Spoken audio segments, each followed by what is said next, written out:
បាទជំរាបសួរបងប្អូនទាំងអស់គ្នាថ្ងៃនេះខ្ញុំមានដើមផ្កាឈាមកូនមួយដើមជាប្រភេទអារ៉ាប៊ីខាំដែលម្ដងនេះវាអាយុច្រើនគួរសមហើយចេះស្ដែងដើមផ្កានៅក្នុងរដូវកាលឥឡូវហ្នឹងណាគឺខែធ្លាក់ភ្លៀងហ្នឹងវាអត់គួរមានផ្កាឲ្យយើងបានរីកមើលទេដោយសារតែវាទៅទឹកភ្លៀងច្រើនពេកទៅពេលច្រើនគឺខូចហើយប៉ុន្តែម្ដងនេះវាល្អជាងគេបាទមានថាវាមានផ្កាឲ្យយើងមើលបានបាទម្ដងបើដើមផ្សេងៗនៅក្នុងហ្វូនពេលច្រើនគឺកម្រមានផ្កាបងប្អូនខែភ្លៀងអញ្ចឹងគឺវាខូចផ្កាហើយថ្ងៃនេះយើងនិយាយតាក់ទងទៅនឹង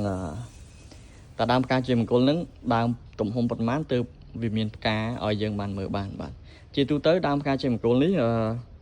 វាមានផ្កាឬក៏វារីកផ្កាវាចេញផ្កាហ្នឹងអាស្រ័យទៅលើប្រភេទដើមឬក៏ប្រភេទពូជរបស់វាមួយផ្ទាល់អញ្ចឹងណាបាទអញ្ចឹងដើមមួយចំនួនតតែដើមធំ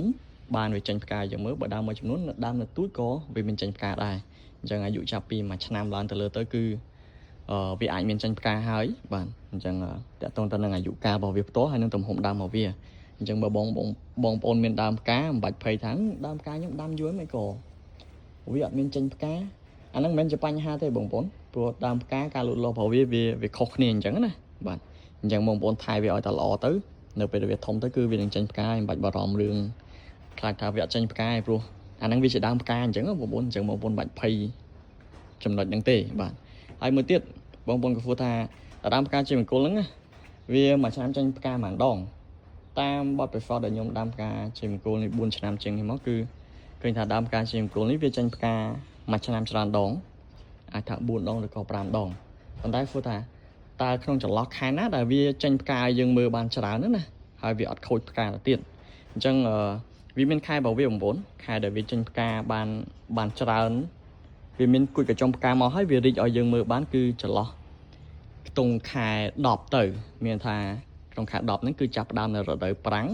ហើយដើមរដូវប្រាំងហ្នឹងគឺវាមានរដូវរំហើយអញ្ចឹងចន្លោះ3ខែចាប់ពីខែ10ខែ11ខែ12ខែ1អីហ្នឹងគឺរដូវកាលហ្នឹងគឺមានចេញផ្កាឲ្យបងប្អូនបានមើលបានច្រើននៅពេលដែលវាមានគួចកញ្ចុំផ្កានេះវាគួចកញ្ចុំផ្កាទូចបែបនេះមកគឺវាអាចរីកចេញផ្កាបែបនេះបាទអញ្ចឹងណាដោយសារតែក្នុងចន្លោះរដូវរំហើយនឹងបរិយាកាសវាល្អបាទវាត្រជាក់វាមានខ្យល់លំហើយចឹងទៅចឹងដើមផ្ការបស់យើងវាអត់ត្រូវទឹកភ្លៀងវាអត់ក្តៅខ្លាំងពេកវាអាចរីកឲ្យយើងមើលបានអញ្ចឹងណាចុះបើខែផ្សេងក៏មានគួចកញ្ចុំផ្កាមកចឹងដែរបងប្អូនបាទអញ្ចឹងនៅផុតពីរដូវរំហើយហ្នឹងទៅគឺចូលដល់នៅក្នុងរដូវប្រាំងដដែលបាទដែលរដូវប្រាំងហ្នឹងគឺរដូវក្តៅមានថាខ្យល់ក្តៅព្រះអាទិត្យចេញមកកម្ដៅខ្លាំងអញ្ចឹងនៅពេលដែលវាមានគួចកញ្ចុំផ្កាអញ្ចឹងណាពេលចាំអត់បានរីកទេបងប្អូនគួចកញ្ចុំផ្កាអញ្ចឹងហើយត្រូវពលឺព្រះអាទិត្យខ្លាំងគឺកញ្ចុំផ្កានឹងខូចហើយបាទវាអត់បានរីកទេចុះខែផ្សេងទៀតដូចឥឡូវនេះគឺនៅក្នុងរដូវវស្សាស្រាប់អញ្ចឹងរដូវវស្សាដើមផ្ការបស់យើងក៏មានគួចកញ្ចុំផ្កាមកដែរប៉ុន្តែបងប្អូនដឹងថារដូវវស្សាគឺជារដូវដែលមានភ្លៀងធ្លាក់អញ្ចឹង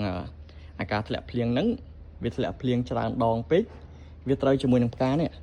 ក៏វាអត់កាន់ផ្កាដែរបងប្អូនបាទវាទៅជាជ្រុះខូចអស់អញ្ចឹងណាបាទអញ្ចឹងអាហ្នឹងជាបញ្ហាមួយដែរបាទអញ្ចឹងមើលហ្វូថាដើមផ្កាហ្នឹងមួយឆ្នាំចេញផ្កាមួយដងមួយឆ្នាំចេញផ្កា4ទៅ5ដងប៉ុន្តែខែដែលអាចមើលផ្ការីកបានល្អជាងគេគឺមានតែរដូវរំហើយទេបាទហើយពេលហ្នឹងក៏ជាពេលដែលលីលំអងដែរហើយបងប្អូនប្រកាសជាហ្វូថាចុះមួយដើមនេះមិនបាននៅក្នុងរដូវវស្សាសោះរដូវភ្លៀងសោះមិនក៏បានមួយដើមហ្នឹងវាមានផ្កាបាទវាមានរីកផ្កាមកអញ្ចឹងដូចបងប្អូនបានឃើញស្រាប់នេះមានផ្កាមកស្រាប់នៅក្នុងហ្វូនរបស់ខ្ញុំមានតែមួយដើមហ្នឹងទេដែលមានចេញផ្កាដើមផ្សេងគឺវាមានគួចតែកញ្ចុំផ្កាមកទេហើយកញ្ចុំផ្កាហ្នឹងពេលចឹងគឺខូចអស់ហើយដោយសារតែទឹកភ្លៀងមួយរយៈនេះមកទឹកភ្លៀងសឹងតែ5-6ថ្ងៃហើយអញ្ចឹងនៅក្នុងកន្លែងរបស់ខ្ញុំអត់មានដើមផ្កាណាដែលមានរីកផ្កាទេប៉ុន្តែមួយដើមនេះគឺវាខុសគេបាទវាមានផ្ការីកបងប្អូនបាទហើយរីកហ្នឹងទៀត Ford ក៏វាមិនមែនរីកទាំងអស់ដែរវារីកតាមមែករបស់វាបាទអញ្ចឹងមែកនេះគឺមានរីកផ្កាខ្លះអញ្ចឹងទៅបាទហើយមួយដើមនេះជាប្រភេទអារ៉ាប៊ីខាំធ្វើឬរួចបាទដាក់នៅក្នុងថូបឈរកាលនោះខ្ញុំអត់មានថូសប៉ែតអញ្ចឹងហើយបាទខ្ញុំដាក់ថូបឈរហើយនៅពេលរីកផ្កាអញ្ចឹងវាមានជាប់នៅផ្លែដោយធម្មជាតិរបស់វាខ្ញុំអត់បានលេងលំអងទេបាទជាប់ផ្លែនេះមួយគូបាទនេះមួយគូទៀតនេះមួយគូទៀតនេះបាំងផ្ការបស់វាពណ៌បែបហ្នឹងបងប្អូនបាទផ្កាជាមង្គលពណ៌ផ្កាឈូកបាទរាងខំឬក៏រាងស្រាលបាទតាមជាក់ស្ដែងហើយមួយដើមនេះជាប្រភេទអារ៉ាប៊ីខាំបាទដាំយូរទៅដំបូងឡើយគឺមែកខ្លីៗដល់ពេលយើងដាំយូរទៅគឺមែកហ្នឹងវាចាប់ផ្ដើមលូត ខ្ពស់ឡើងទៅលើមេឃរបស់វាក៏មានបែកតទៀតដែរនេះ